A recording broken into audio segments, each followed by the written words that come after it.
Welcome back ناظرین کرام.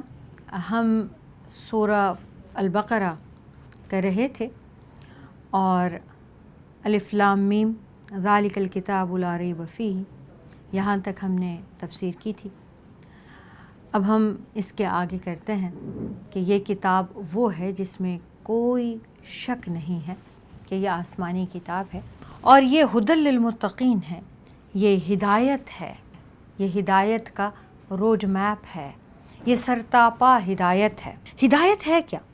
کبھی تو ہدایت کے معنی دل میں ایمان پیوست ہو جانے کے ہیں، اور کبھی ہدایت وہ ہے کہ اس راہ پر اللہ کے سوا جو راہ ہدایت ہے اس پر اللہ کے سوا اور کسی کی قدرت نہیں ہے، تو اس پر لے جانا، اس پر چلا دینا، اس پر قائم رکھنا، اس کے لیے ذریعے بنانا، راستے نکالنا، یہ سب کے سب خود اللہ کے ہاتھ میں ہے. یہ ہدایت ہے، یہ کتاب پوری کی پوری ہدایت ہے، اور یہ ہدایت پوری کی پوری اللہ کے کنٹرول میں ہے، اللہ کے ہاتھ میں ہے.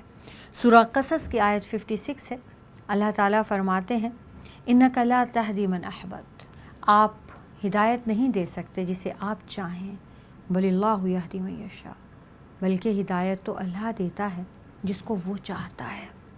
سورہ بقرہ ہی کی آیت 272 اللہ تعالیٰ فرماتے ہیں لیس علیک ھداھم، آپ کے ذمے ان کی ہدایت واجب نہیں ہے، آپ کے اوپر نہیں ہے کہ آپ انہیں ہدایت دیں، نہ آپ سے ان کی ہدایت کا سوال ہوگا. ہدایت اللہ ہی کے ہاتھ میں ہے، ہدایت دینا نہ دینا اللہ ہی کے بس میں ہے.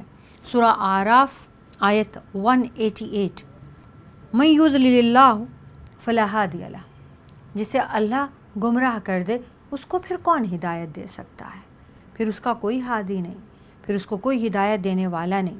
جسے اللہ ہدایت دے دے اسے کوئی گمراہ نہیں کر سکتا، جسے خود اللہ گمراہ کر دے تو تم ہرگز اس کو کوئی اس کا ولی نہ پاؤ گے، کوئی اس کا ہادی نہ پاؤ گے، کوئی اس کا مرشد ہدایت دینے والا تمہیں نہیں ملے گا. اس قسم کی اور بھی بہت ساری آیات ہیں. ہدایت کے معنی کبھی حق کے ہوتے ہیں، کبھی حق کی وضاحت کے ہوتے ہیں، اور کبھی حق کی راہ دکھانے کے ہوتے ہیں. اللہ تعالیٰ قرآن مجید میں خود فرماتے ہیں سورہ رعد آیت 7 وَلِكُلِّ قَوْمٍ ہَادٍ، ہم نے ہر قوم کے لیے ایک راہ دکھانے والا، ایک ہدایت دینے والا، ایک صاحب شریعت، ایک شریعت کو پھیلانے والا، ایک راستہ سجھانے والا، ایک حق واضح کرنے والا بھیجا ہے. سورہ شورہ میں اللہ تعالیٰ آیت 52 میں فرماتے ہیں وَإِنَّكَ لَا تَهْدِي إِلَىٰ صِرَاطٍ مُسْتَقِيمٍ، آپ صراط مستقیم کی طرف ہدایت دینے کے ذمہ دار نہیں ہیں، آپ کو ہدایت پہنچانے والا، اللہ کی امانت، اللہ کا پیغام دینے والا بنایا گیا ہے. اب وہ ہدایت یافتہ ہوتے ہیں، ہدایت لیتے ہیں، اس ہدایت پر چلتے ہیں، ان احکامات کی پابندی کرتے ہیں. وہ اس بندے کے اپنے اوپر، اس قوم کے اپنے اوپر ہے، اور اس کو اسی اختیار کی سزا اور جزا ملے گی. اللہ تعالیٰ کی امانت ادا کر دینے والے کے اوپر اس کا کوئی گناہ، کوئی عیب نہیں ہے. اللہ تعالیٰ قرآن مجید میں وَہَدَيْنَاهُ النَّجْدَيْنِ، انسان کو ہم نے دونوں راہیں سجھا دی ہیں. یعنی ہدایت کیا ہے؟ سجھا دینا ہے، حق کی راہ ہے، حق کی وضاحت ہے، کلمہ حق ہے، اللہ تعالیٰ کا راستہ ہے. صراط مستقیم کی جانب کیسے کیسے جایا جا سکتا ہے، کیسے کیسے چلنا ہے، ان سب کو ہدایت کہا جاتا ہے. ہم نے انسان کو دونوں راستے، بھلائی کی بھی اور برائی کی بھی، دونوں راستے سجھا دیے، بتا دیا ہے کہ یہ برائی کا راستہ ہے، یہ بھلائی کا راستہ ہے. تقویٰ کیا ہے؟ کیونکہ یہ ہدایت ہے تقویٰ کی، اور تقویٰ کے اصل معنی بری چیزوں سے بچ رہنے کے ہیں. پچھلی بار ہم نے آپ کو یہ بتایا تھا کہ تقویٰ جو ہے اس کا مطلب پرہیزگاری ہے، بچنا ہے، اللہ تعالیٰ کی حرام کردہ چیزوں سے، منع کی ہوئی چیزوں سے دور رہنا ہے. حضرت عمر فاروق رضی اللہ تعالیٰ عنہ سے کسی نے پوچھا کہ امیر المومنین تقویٰ کا معنی کیا ہے، یہ تو بتائیے. انہوں نے کہا کبھی کانٹوں دار، خاردار راستے پہ چلے ہو، جیسے وہاں کپڑوں اور جسم کو بچا بچا کے چلتے ہیں، ایسے ہی خود کو گناہوں سے بال بال بچا کے، خود کو سمیٹ کے گناہوں کے کانٹوں دار راستے سے نکل جانے کا نام تقویٰ ہے، یعنی چھوٹے اور بڑے سب گناہوں سے بچنا تقویٰ کہلاتا ہے۔ اب قرآن مجید میں اللہ تعالیٰ فرماتے ہیں متقین کون ہیں؟ ہدی للمتقین، یہ کتاب ہدایت ہے متقین کے لیے۔ الذین، متقین کون ہیں؟ سب سے پہلے الذین یؤمنون بالغیب، یہ وہ لوگ ہیں جو ایمان لاتے ہیں غیب پر۔ حضرت عبداللہ رضی اللہ تعالیٰ عنہ فرماتے ہیں کہ ایمان کہتے ہیں تصدیق کو، ماننے کو۔ عبداللہ بن عباس بھی یہی فرماتے ہیں، مطلب یہ کہ سب سے پہلے ایمان بالغیب یعنی اللہ پر، غیب پر، پوشیدہ پر، چھپی ہوئی چیز پر جو نظر نہیں آ رہی، ایمان لانا۔ اور ایمان کیا ہے؟ ایمان کا لفظ یہ ہے کہ ماننا، دل سے، عمل سے، اس کو جو نظر نہیں آ رہا ہے مان جانا کہ یہ رب ہے، یہی اللہ ہے، یہی خالق ہے، یہی مالک ہے، کیونکہ ہمیں رسول پاک صلی اللہ علیہ وآلہ وسلم نے بتایا ہے، ہمارا ایمان ہے کہ وہ جو بتا رہے ہیں، جو فرما رہے ہیں، وہ خود سے نہیں، انہیں رب نے یوں ہی سمجھایا ہے۔ تو جو انہیں رب نے سمجھایا ہے وہ بالکل صحیح ہے، اور جو وہ ہمیں سمجھا رہے ہیں وہ بھی بالکل صحیح ہے۔ اس لیے ہمیں اللہ کو ماننا ہے، دیکھے بغیر اسے جاننا ہے، پہچاننا ہے، مانا ہے۔ ایمان کا لفظ یہ، ایمان کا مطلب یہی ہے۔ ایمان کا لفظ کا مطلب اللہ تعالیٰ پر ایمان، اس کی کتابوں پر ایمان، اس کے رسولوں پر ایمان، فرشتوں پر ایمان، آخرت کے دن پر ایمان، ان سب چیزوں پر تصدیق کے ساتھ، یعنی منہ سے بھی کہنا کہ ہاں ہم مانتے ہیں، دل میں بھی اس کو سچ سمجھنا، اس کی تصدیق کہلاتا ہے۔ لغت میں ایمان صدق دل سے مان جانے کا نام ہے۔ تو اس بات پر اس کو مان جانا، زبان سے کہنا اور دل سے مان جانا کہ اللہ ایک ہے، تمام رسول اس کے بھیجے ہوئے ہیں، اس کی امانت ادا کر چکے ہیں، فرشتے اس کی مخلوق ہیں، اور کتابیں اس نے نازل کی ہیں، اور آخرت کا دن ہے، اور تقدیر بھی اس کے ہاتھ میں ہے، جو اس نے ہمارے لیے لکھی ہے، اچھی ہے، بری ہے، جو بھی ہے، اسے ہم مانتے ہیں، اسے ایمان کہتے ہیں۔ اور متقین کی صفت میں سب سے پہلی صفت یہی ہے کہ وہ ایمان لاتے ہیں، یقین رکھتے ہیں، یعنی مانتے بھی ہیں، کہتے بھی ہیں، اور یقین بھی ہے انہیں کہ ایمان جو ہے ایمان شرعی جس کو کہیں گے، وہ اللہ کے یہاں جو مقبول ہے وہ یہ اعتقاد ہے، وہ یہ قول اور عمل کا مجموعہ ہے کہ ہم جو کہہ رہے ہیں وہ مان بھی رہے ہیں، اور سب سے پہلے ہم کہہ کیا رہے ہیں کہ وہ جو ہمیں غیب ہے، جو نظر نہیں آ رہا ہے، جو اللہ ہے، وہی ہمارا خالق ہے، وہی ہمارا مالک ہے۔ عبداللہ بن عباس رضی اللہ تعالیٰ عنہ فرماتے ہیں کہ غیب سے مراد وہ پوشیدہ چیزیں ہیں جو نظروں سے اوجھل ہیں۔ کثیر تعداد میں مفسرین کا کہنا یہ ہے کہ غیب سے مراد خود اللہ تعالیٰ ہیں، فرشتے ہیں، کتابیں۔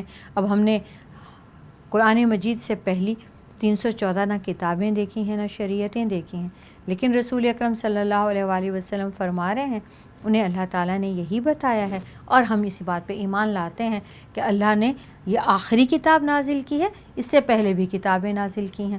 اسی طرح ہم فرشتوں کو نہیں جانتے ہیں، ہم نے دیکھے نہیں ہیں، لیکن رسول اکرم صلی اللہ علیہ وآلہ وسلم نے ہمیں بتایا ہے کہ یہ اللہ کی ایک مخلوق ہے جو آپ صلی اللہ علیہ وآلہ وسلم کے پاس آتے جاتے بھی ہیں، اور بہت ساری ڈیوٹیز اللہ کی دی ہوئی نبھاتے ہیں۔ تو ہم بالکل ایمان لاتے ہیں، زبان سے بھی مانتے ہیں اور دل سے بھی یقین رکھتے ہیں کہ ایسا ہی ہے۔ اسی طرح سے قیامت ہے، ہمیں پتہ ہے قیامت بھی آئے گی، ہر چیز ختم ہو جائے گی، ہمیں پتہ ہے جنت بھی ہے، ہمیں پتہ ہے دوزخ بھی ہے، ہمیں پتہ ہے اللہ سے ملاقات بھی ہوگی، ہمیں پتہ ہے اس کے سامنے کھڑا بھی ہونا ہوگا، ایک آخرت کا دن بھی آئے گا، مرنے کے بعد جی اٹھنے کا بھی ایک زمانہ ہوگا، اور اس کے بعد اس کے سامنے کھڑے رہنے کا، حساب دینے کا، اس کے بعد جنت کا فیصلہ ہوگا انشاءاللہ، جنت میں جانے کا۔ یہ سارا ایمان کہلاتا ہے، اور یہ سارا غیب ہے۔ نہ جنت دیکھی ہے، نہ جہنم دیکھی ہے، نہ مرنے کے بعد کبھی جی اٹھے ہیں، نہ قیامت دیکھی ہے، یہ سب سنا ہے، اور سن کے مانا ہے، اور مان کے یقین کے ساتھ، دل کے یقین کے ساتھ ہم اس پر ایمان لاتے ہیں، اسے ایمان بالغیب کہتے ہیں۔ حضرت ابو ذر غفاری رضی اللہ تعالیٰ عنہ فرماتے کہ اس سے مراد قرآن بھی ہے، حضرت عطا فرماتے ہیں کہ اللہ تعالیٰ پر ایمان لانے والا ہی غیب پر ایمان لانے والا ہے۔ انہوں نے صرف حضرت عطا رضی اللہ تعالیٰ عنہ کا یہ خیال ہے کہ اللہ ہی صرف ایمان بالغیب ہے، اور باقی جو پوشیدہ چیزیں ہیں ان کو باقی صحابہ کرام اور علماء مفسرین کا کہنا ہے کہ یہ ساری چیزیں پوشیدہ ہیں۔ ہم میں سے کسی نے بھی جنت نہیں دیکھی، جہنم نہیں دیکھی، فرشتے نہیں دیکھے، لیکن ہم سب ان پر ایمان لاتے ہیں۔ حضرت عبداللہ بن مسعود کی مجلس میں ایک مرتبہ صحابہ کے فضائل بیان ہو رہے تھے، تو آپ نے فرمایا کہ حضور کو دیکھنے والوں پر تو آپ صلی اللہ علیہ وآلہ وسلم پر ایمان لانا بنتا ہی تھا، لیکن اللہ کی قسم ایمانی حیثیت سے وہ لوگ افضل ہیں جو بن دیکھے ایمان لاتے ہیں۔ پھر آپ صلی اللہ علیہ وآلہ وسلم پھر آپ نے حضرت عبداللہ بن عباس نے الف لام میم سے المفلحون تک تلاوت کی اور فرمایا کہ آپ صلی اللہ علیہ وآلہ وسلم نے ایک مرتبہ صحابہ سے پوچھا، پھر انہوں نے آپ صلی اللہ علیہ وآلہ وسلم کی یہ بات بھی سب سے شیئر کی کہ صحابہ سے پوچھا کہ تمہارے نزدیک یہ بتاؤ کہ ایمان لانے والوں میں سب سے زیادہ افضل کون ہے؟ انہوں نے کہا یا رسول اللہ فرشتے ہیں۔ آپ صلی اللہ علیہ وآلہ وسلم نے فرمایا وہ ایمان کیوں نہ لاتے، ان کے سامنے تو خود رب ہے، وہ تو اپنے رب کے پاس ہی ہیں۔ لوگوں نے کہا انبیاء، تو آپ صلی اللہ علیہ وآلہ وسلم نے فرمایا کہ انبیاء ایمان کیوں نہ لائیں، ان پر تو اللہ تعالیٰ کی وحی نازل ہوتی ہے، ان پر تو اللہ کا پیغام ڈائریکٹ آتا ہے۔ تو پھر صحابہ کہنے لگے یا رسول اللہ پھر ہمارا ایمان سب سے افضل ہے۔ آپ صلی اللہ علیہ وآلہ وسلم نے جواب میں فرمایا تم ایمان کو قبول کیوں نہ کرتے، تمہارے بیچ میں موجود ہوں۔ سنو، میرے نزدیک سب سے زیادہ افضل ایمان والے یؤمنون بالغیب، افضل ایمان والے وہ لوگ ہوں گے جو تمہارے بعد آئیں گے، صحیفوں میں کتابیں لکھی پائیں گے، اس پر ایمان لے آئیں گے، یہ لوگ اجر میں تم سے دگنے ہوں گے۔ ایمان بالغیب کی بنیاد یہی ہے۔ پہلے ہم نے ایک شخصیت پر اعتماد کیا، یعنی رسول اکرم صلی اللہ علیہ وآلہ وسلم پر اعتماد کیا، انہیں مانا کہ یہ اللہ کے نبی، اللہ کے بندے اور اللہ کے رسول ہیں۔ اب ہمیں وہ جو بھی کہیں، جو بھی تعلیم دیں، جو بھی عقیدہ ہم سے بیان فرمائیں، وہ ہم منوان مان لیں گے، اور کہ جو آپ صلی اللہ علیہ وسلم فرما رہے ہیں یہی نہ صرف درست ہے بلکہ اس کے علاوہ کچھ ہو ہی نہیں سکتا۔ اس کی سب سے بڑی مثال حضرت ابو بکر صدیق رضی اللہ تعالی عنہ ہیں۔ کفار بیٹھے بات کر رہے تھے اور حضرت ابو بکر صدیق بیت المقدس جا چکے تھے، تو انہوں نے پوچھا کہ قدس کتنا دور ہے؟ تو ان کا 2 مہینے 2.5 مہینے کا فاصلہ ہے۔ کہنے لگے ہاں اتنا ہی ہے، لیکن اگر کوئی یہ کہے کہ میں ایک رات میں گیا قدس اور واپس آ گیا تو اسے سچ مانو گے؟ وہ کہتے ہیں نہیں، ذہن میں بات اترتی نہیں، دل میں بات یہ سمجھ میں نہیں آتی۔ ٹھیک ہے، اگر کوئی یہ کہے کہ میں آسمان تک گیا اور واپس آ گیا، مانو گے؟ کہا نہیں۔ تو پھر حضرت ابوبکر صدیق نے ہی پوچھا کہ کیا ہوا؟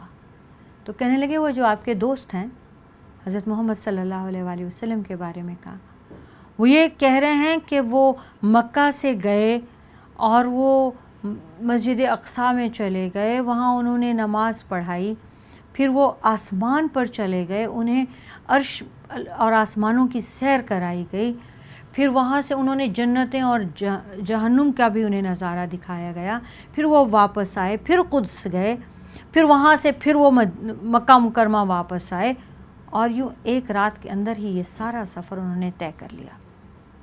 تو حضرت ابوبکر صدیق نے سوال کیا کیا یہ محمد صلی اللہ علیہ وآلہ وسلم نے خود فرمایا ہے؟ تو انہوں نے کہا جی، آپ کے دوست ایسا کہہ رہے ہیں۔ حضرت ابوبکر صدیق نے فرمایا کہ اگر وہ کہہ رہے ہیں تو بالکل سچ کہہ رہے ہیں۔ اگر یہ بات انہوں نے کہی ہے کہ وہ ایک رات میں مکہ سے قدس تک اور قدس سے پورا آسمانوں کی سیر کر کے واپس قدس اور قدس سے واپس مکہ تشریف لے آئے ہیں، تو وہ سچ کہہ رہے ہیں، میں ایمان لاتا ہوں۔ اسے صدیق کہتے ہیں، اسے یؤمنون بالغیب کہتے ہیں۔ متقین کی پہلی صفت کہ جو رسول پاک صلی اللہ علیہ وآلہ وسلم نے فرمایا بجا فرمایا، منو ان ہم ایمان لاتے ہیں اور کوئی گنجائش نہیں سوچنے کی بھی. جو آپ نے فرما دیا وہ سچ ہے، وہی اللہ کا حکم ہے، اللہ نے انہیں بتایا ہے، انہوں نے ہمیں بتایا ہے. وَيُقِيمُونَ الصَّلَاةَ، اور نماز قائم کرتے ہیں. نماز کو پڑھنا تو یصلون ہوگا، پڑھتے ہیں، نماز کو قائم کرتے ہیں، یہ ایک اور چیز ہے. یہ ہے نماز کے نظام کو قائم کرنا، جس میں کوئی شخص بھی نماز پڑھے بغیر نہ رہے. یہ ایک ایسا نظام ہے جس میں صرف نماز پڑھی نہیں جاتی بلکہ اپنے اثرات بھی واضح کرتی ہے اور نماز پڑھوائی جاتی ہے. حضرت عائشہ رضی اللہ تعالیٰ عنہ فرماتی ہیں کہ حضور اکرم ہمارے ساتھ بیٹھے ہوتے تھے اور بہت پیار و محبت کی باتیں کر رہے ہوتے تھے، مگر جو ہی اذان ہوتی تو وہ کان یقوم عنا کانہ لا یعرفنا، وہ ہم سے یوں الگ ہو جاتے تھے، ایسے کھڑے ہو جاتے تھے جیسے ہمیں پہچانتے تک نہیں. یہ جو بات ہے کہ اللہ نے جب اذان کہلوا دی، اللہ نے جب آواز لگا دی، جب بلا لیا، حکم دے دیا، تو پھر سب سے ناطا ٹوٹ گیا، پھر ختم، پھر اور کچھ نہیں ہوگا، اب صرف نماز ہوگی. یہ آپ صلی اللہ علیہ وآلہ وسلم کی عادت مبارکہ ہی نہیں تھی، یہ نماز قائم کرنے کا انداز تھا. نماز کو اس کے وقت پر ادا کرنا، نماز کو ان سب لوگوں سے بھی پڑھوانا جو آپ کے ذیل میں آتے ہیں. ماں ہے، بچوں کو پڑھوائے، اس کا اہتمام کریں. یہ وقت ہے، اب اٹھو، کھڑے ہو جاؤ، وضو کرو. اچھا اب تم وضو کر رہے ہو تو میں تمہیں دیکھوں تم نے ٹھیک سے بھی کیا ہے، پورا بھی دھویا ہے، 3 بار دھو رہے ہو، کیا کر رہے ہو، چیک کرنا. پھر اس کے بعد عادت ڈال دی، یہاں نماز پڑھنی ہے، یہاں بیٹھنا ہے، یہ دعا مانگنا ہے، یہ روزانہ اس وقت سے اس وقت، یہ اذان ہو گئی اب اور سب چھوڑ دو اور کچھ نہیں کرنا، بس اللہ کے حضور پیش ہو جانا ہے. استاد ہے شاگردوں سے، افسر ہے ماتحتوں سے. نماز قائم کرنا، جماعت کرانا، اس کی وقت پہ پڑھنا اور پڑھوانا، جو آپ کے انڈر ہیں ان سب کو پڑھوانا، دھیان کرنا، نگہداشت کرنا اس کی، یہ سب نماز قائم کرنے میں آتے ہیں. نماز کو قائم کرنے میں ایک بات تو یہ ہے کہ نماز کا دل میں احساس ہو، دوسرے نماز کے جو اثرات ہیں وہ ہمارے اندر نظر آئیں، کہ جو یہ نہیں کہ نماز پڑھ کر بھی آئیں اور ساتھ میں جھوٹ بھی بولا جا رہا ہے، کم بھی تولا جا رہا ہے، رشوت بھی لی جا رہی ہے. نہیں، ان الصلاۃ تنہی عن الفحشاء والمنکر والبغی، نماز روک لیتی ہے بے حیائی سے، اللہ تعالیٰ کی منع کردہ باتوں سے، اور اللہ سے بغاوت سے، گناہ کی ہر بات سے، بے حیائی سے، فحاشی سے اور گناہ کے کاموں سے. اب اگر یہ اثرات واضح ہیں اس کا مطلب ہے نماز قائم ہو گئی. دوسرے، آپ بادشاہ ہیں تو آپ کے اوپر واجب ہے کہ آپ اپنی رعایا کو جتنا وقت نماز کا ہے اس میں ان کو سہولت دیں کہ وہ نماز کا اہتمام کریں. مسجدوں میں نماز ہوگی اس وقت سارے دفتر بند ہو جائیں گے، اس وقت کاروباری ادارے سب بند ہو جائیں گے، اس وقت صرف نماز پڑھی جائے گی اور دیکھا جائے گا کہ ہاں یہ واقعی نماز کو قائم کیا جا رہا ہے، اس کا اہتمام کیا جا رہا ہے. اسے نماز قائم کرنا کہتے ہیں. یہ متقین کی صفت نمبر 2 تھی. وَمِمَّا رَزَقْنَاهُمْ يُنْفِقُونَ، اور مما اس میں سے جو رزقناہم ہم نے انہیں رزق دیا، ينفقون وہ خرچ کرتے ہیں. پہلی صفت ایمان کی، دوسری صفت عبادت، اب تیسری صفت انفاق ہے. یؤمنون بالغیب، ایمان ہو گیا، یقیمون الصلاۃ، اللہ کا حق ہو گیا، نماز ہو گئی. وَمِمَّا رَزَقْنَاهُمْ يُنْفِقُونَ، جو کچھ ہم نے انہیں دیا اس میں سے خرچ کرتے ہیں. یہ تیسری صفت انفاق فی سبیل اللہ. انفاق پہلی دونوں صفات کا نتیجہ ہوتی ہے. آپ نماز کا نظام قائم کرتے ہیں، 5 وقت محلے کی مسجد میں جاتے ہیں.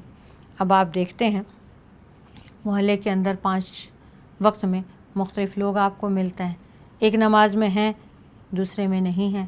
خبر گیری کا نظام ہو گیا، آپ ان کے گھر تک چلے جاتے ہیں، کیوں نہیں آ رہے؟ ایک نماز گزر گئی، دوسری گزر گئی، نہیں آئے، پتہ چلا بیمار ہیں، اب آپ کو ان کی تیمارداری کرنی ہے. مما رزقناہم ينفقون، جو کچھ ہم نے آپ کو رزق دیا اس میں سے آپ خرچ کریں گے. تو کیسے خرچ کریں گے؟ بیمار ہیں ان کا، آپ نے ان کی علاج کرا دیا، آپ گئے دیکھا گھر میں راشن پانی نہیں ہے، وہ ڈلوا دیا. آپ نے دیکھا کہ آپ کے پاس تو پیسے نہیں ہیں لیکن آپ خود صحت مند ہیں، آپ نے تیمارداری کر دی، جسمانی طور سے ان کی مدد کر دی۔ اسی طرح جو ہی آپ اللہ کے ایمان اور عبادت سے آپ کا تعارف ہوتا ہے، ساتھ ہی مخلوق کا حق شروع ہو جاتا ہے، ساتھ ہی مالی امداد کا سلسلہ شروع ہو جاتا ہے۔ اللہ تعالیٰ نے قرآن مجید میں جہاں نماز یعنی صلاۃ کا ذکر کیا ہے، ہمیشہ زکوٰۃ یا انفاق کا بھی ذکر کیا ہے۔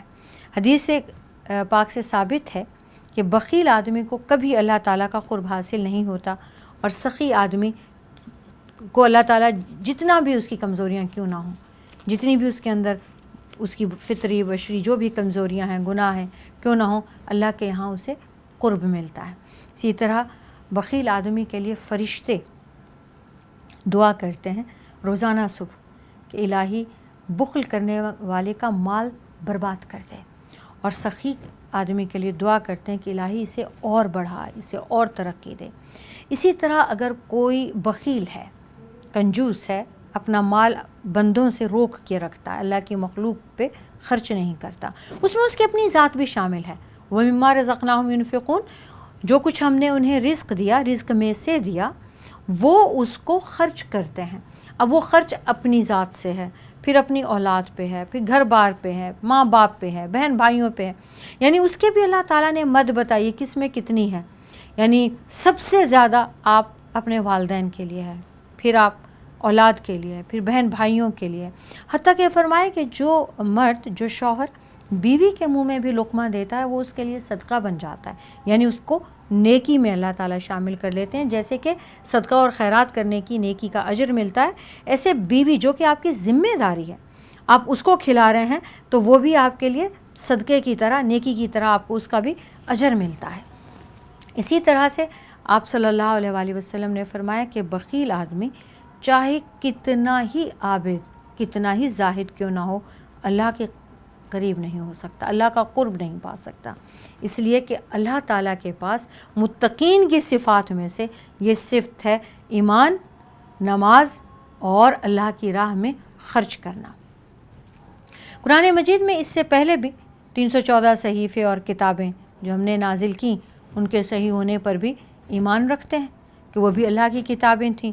ہم مسلمان صرف قرآن پر نہیں، توریت اور انجیل کو بھی مانتے ہیں، زبور اور صحف ابراہیمی پر بھی ایمان رکھتے ہیں۔ والذین یؤمنون بما انزل الیک وما انزل من قبلک وبالآخرۃ ہم یوقنون۔ صرف جیسے کہ ابھی عرض کیا میں نے کہ صرف قرآن ہی پر نہیں بلکہ اس سے پہلی کتابوں پر بھی یقین رکھتے ہیں، جو آپ صلی اللہ علیہ وآلہ وسلم پر نازل کیا گیا اس سے بھی، اس سے پہلے کتابوں پر بھی، اور جو آپ صلی اللہ علیہ وسلم ہم سے بیان فرما رہے ہیں ان سب پر بھی ایمان رکھتے ہیں۔ ایمان بالآخرہ کیا ہے؟ یہ آخرت کا یقین انسان کی زندگی کو ایک احساس ذمہ داری عطا کرتا ہے۔ مثلاً ایک شخص کو اس بات کا پتہ ہو کہ مجھ سے احتساب ہوگا، میرا حساب کتاب ہوگا، مجھ سے سوال کیا جائے گا، میں جواب دوں گا میں نے کیا کمایا، کہاں خرچ کیا، پائی کا مجھے حساب دینا پڑے گا، کیونکہ یہ امانت ہے۔ اللہ تعالیٰ نے مجھے جو اس دنیا میں جو کچھ عطا کیا ہے یہ میرے پاس امانت ہے، مجھے اس کا حساب دینا ہوگا۔ اور ایک وہ شخص ہے جس کو اس بات کی کوئی فکر نہیں کہ اسے کوئی حساب کتاب دینا ہے، کہاں سے کمایا، کہاں پہ لگایا، اسے اس کی کوئی پرواہ نہیں، جو یہ کہتا ہے کہ مجھ سے کس نے حساب مانگنا ہے۔ تو جس سے کوئی پوچھنے والا نہ ہو اور جس سے کوئی حساب کتاب لینے والا ہو، ان دونوں کے رویوں میں بہت فرق ہوگا۔ اور بنیادی فرق کیا ہوگا؟ ایک کا رویہ ذمہ دارانہ ہوگا اور دوسرے کا غیر ذمہ دارانہ ہوگا۔ یہی جواب دہی کا تصور آخرت کا ہے، یہی جواب دہی کا تصور ایک مومن کا اور غیر مومن کا، یہی فرق ہے، اور یہ بنیادی فرق ہے، کیونکہ اللہ تعالیٰ نے جو کتابیں نازل کی ان پر ایمان لے آنا کہ ہاں وہ بھی کتابیں ہوں گی، وہ بھی کتابیں تھیں، وہ بھی الہامی دین تھے، وہ بھی اہل کتاب لوگ تھے، یہ تو اتنا مشکل نہیں ہے۔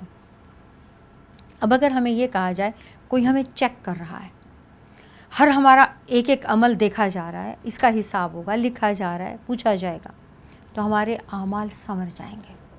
حتیٰ کہ ہم عبادت بھی کر رہے ہوتے ہیں نا عزیزان کرام، تو اگر ہمیں یہ پتہ ہو ہم نماز پڑھ رہے ہیں، ہم قرآن کی تلاوت کر رہے ہیں، ہمیں یہ پتہ ہو کہ ہم تلاوت کلام پاک کر رہے ہیں، ہماری قراءت کو کوئی اور بھی سن رہا ہے، تو ہم تھوڑا سا کانشیس ہو کے اس کو بہت اچھے سے کرنا لگتے ہیں، اس کو سنوار لیتے ہیں، حالانکہ ہم کر اللہ کے لیے رہے ہیں، لیکن چیک بے شک کوئی اللہ کا بندہ ہی کر رہا ہے تو وہ عبادت بھی سمجھ جاتی ہے۔